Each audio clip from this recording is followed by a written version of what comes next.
Patay na ang dalawang impeachment complaint laban kay Pangulong Marcos. Ito'y matapos aprubahan sa plenaryo ang House Justice Committee report na nagbasura sa parehong reklamo. 284 ang bumoto pabor sa committee report, 8 ang tumutol at 4 ang nag-abstain. Alinsunod sa one-year ban ng saligang batas, sa January 27, 2027 pa maaaring magsampa ng panibagong impeachment complaint laban sa Pangulo.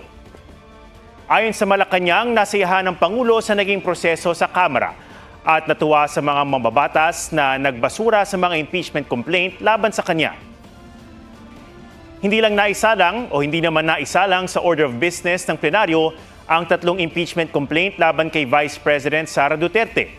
Tingin ng kapatid niyang si Congressman Paulo Duterte ang usapin ng impeachment sa bise ay panlilihis sa ibang issue. Tanong pa niya, nakalimutan na raw ba ang trilyong pisong anomalya sa flood control projects o sadyang pinalilimot ang issue?